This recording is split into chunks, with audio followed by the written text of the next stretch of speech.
আসসালামু আলাইকুম। Ayesha healthy kitchen থেকে একটা সুন্দর দই রেসিপি নিয়ে চলে আসলাম। আজকে টক দই বানাবো মিষ্টি ছাড়া। আপনারা চাইলে মিষ্টি দইও তৈরি করতে পারেন সেম ওয়েতে। তো আজকে শুধু আমি টক দই বানাবো।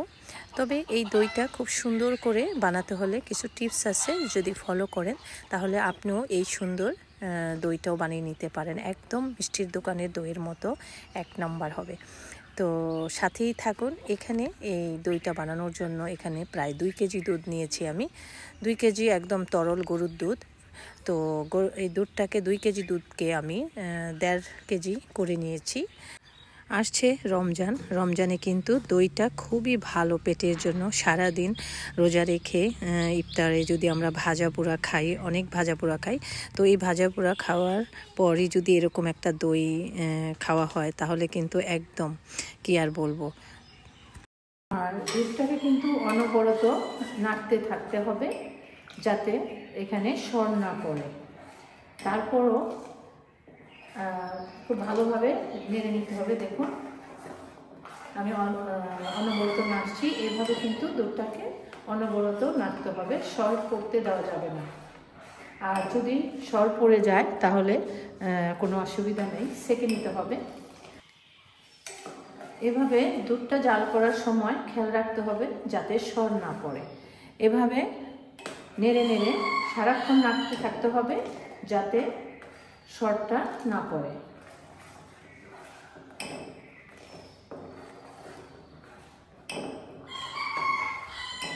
আমার দুধের ঘনত্ব ঠিক হয়ে গেছে। দেখুন দই বানানোর জন্য দুধের ঘনত্বটা দেখুন, এই যে একদম পারফেক্ট। এখন আমি চুলাটা বন্ধ করে দিব এবং দুধটাকে হালকা ঠান্ডা করব যাতে আমি আঙ্গুলটা চুবিয়ে নিতে পারি। ঠিক সেরকম ঠান্ডা হতে হবে। আমি চুলাটাকে এখন বন্ধ করে দিচ্ছি। এখন চুলাটাকে বন্ধ করে দিলাম। আর বন্ধ হওয়ার পর কিন্তু সর পড়ে যাবে, তাই আস্তে আস্তে নাড়তে থাকবো। আপনি চাইলে এখানে ফ্যান ছেড়েও এটাকে ঠান্ডা করে নিতে পারেন। দুধটাকে ওয়ার্ম করে নিতে হবে আসলে। আর এদিকে আমি একটা ছাঁকনি রেডি করে নিচ্ছি। ছাঁকনি দিয়ে আমি এটাকে ঢেলে দিব। এদিকে আমি একটা যে পাত্রে দইটা পাতবো সেই যে এরকম একটা পাতিল নিয়েছি। এই পাতিলটার মধ্যে ইউজড পাতিল, এটার মধ্যে আগেও দই কিনে এনেছিলাম এবং এখনও দই আমি অলওয়েজ দই বানাই। তো এই পাত্রের মধ্যেই দই বানাই সবসময় এবং এটাকে ধুয়ে পরিষ্কার করে রেখেছিলাম রোদ্রে শুকিয়ে। এখন এটার মধ্যে আমি দই পাতবো। আর এই টক দইটা বা দইটা বসানোর জন্য আমি এখানে মিষ্টির দোকান থেকে এরকম 1 কাপ দই বীজ কিনে নিয়েছি। এভাবে একটা দইয়ের বীজ কিনে নেবেন। এটার দাম 30 টাকা। আপনি চাইলে লিকুইডটাও কিনতে পারেন। তো আমি মিষ্টির দোকান থেকে এভাবে একটা দইয়ের বীজ নিয়ে নিয়েছি। এখন এখান থেকে একটা বাটির মধ্যে ঢেলে নেব। এখন এখান থেকে আমার এতটা লাগবে না, যেহেতু আমি 1 পাতিল দই তৈরি করব। এখান থেকে আমি পরিমাণ মতো নিয়ে নেব।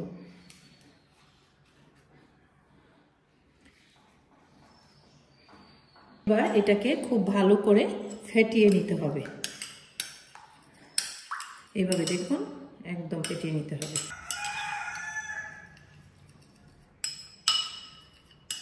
দেখুন একদম স্মুথ হয়ে গেছে। দইয়ের বীজটাকে কিন্তু এইভাবে ফেটিয়ে নিতে হবে স্মুথলি। ওকে, এবার আমি এই দইয়ের পাতিলে এখন এই দইটাকে একটু দিয়ে দিব। দিয়ে দিলাম।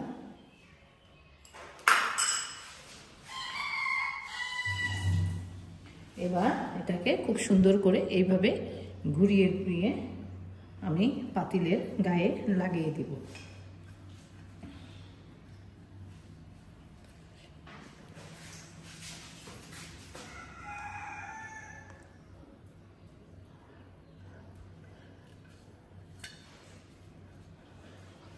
দেখুন এইভাবে দইয়ের পাতিলের গায়ে লাগিয়ে দিলাম।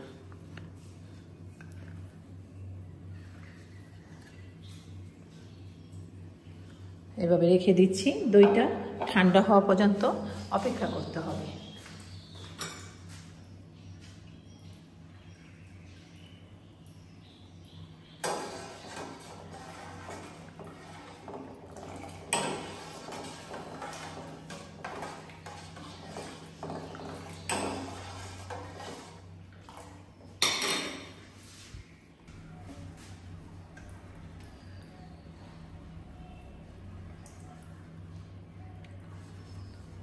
এখন আমি দুধটাকে এর মধ্যে ঢেলে দিব।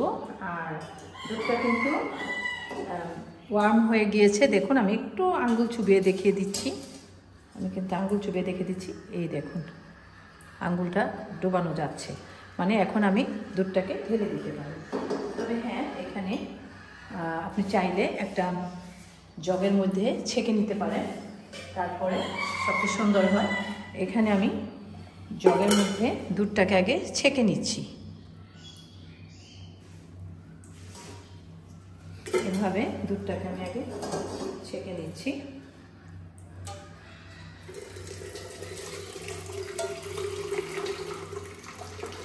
এভাবে ছেঁকে নিলে দইটা তৈরি করলে খুব স্মুথ হয়, সুন্দর হয়।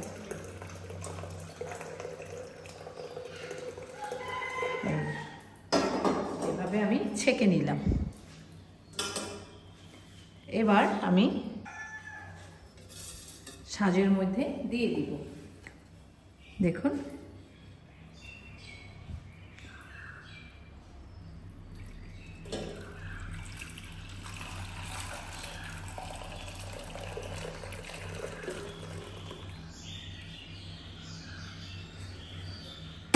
আরেকটু তৈরি করতে, আরেকটু বেশি করে দিব এখানে।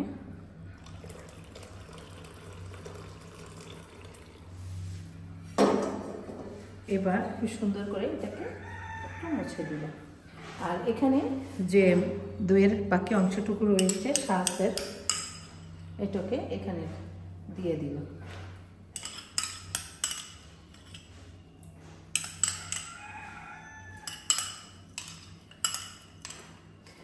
দই বানানো কিন্তু খুবই ইজি। স্টেপগুলা ঠিক মতো যদি ফলো করেন তাহলে খুব সুন্দর, একদম মিষ্টির দোকানের মতো পারফেক্ট দই হয়ে যাবে। এই তো হয়ে গেল। এখন আমি এটাকে খুব সুন্দর করে ঢেকে দিব। এবার আমি একটা পিরিজের সাহায্যে বা হাফ প্লেটের সাহায্যে এভাবে দইটাকে ঢেকে দিলাম। ঢেকে দেওয়ার পর এখানে একটা টাওয়েল নিয়েছি। এই টাওয়েলটা দিয়ে আমি সুন্দর করে এখানে এটাকে ঢেকে রাখবো। আর এর উপরে আমি এরপর আপনি চাইলে এরকম একটা গামলা দিয়ে এটাকে এইভাবে ঢেকে দিতে পারেন। এভাবে আমি ঢেকে দিলাম। এরপর এই দইটা হতে মিনিমাম 8 ঘন্টা লাগবে। 8 ঘন্টা পর কিন্তু অবশ্যই দইটাকে ওপেন করে নিতে হবে, নয়তো প্রপার দই কিন্তু হবে না, এতে টক পানি উঠে যাবে। আর খুব বেশি গরমের দিন হলে কিন্তু 6 ঘন্টায় দই হয়ে যাবে। তো দেখুন আমার দইটা কেমন হয়, আপনাদের সাথে 7 ঘন্টা থেকে 8 ঘন্টা পর আসছি। ঠিক 10 ঘন্টা পর আমি চলে আসলাম। আমার দইটার কি অবস্থা দেখুন।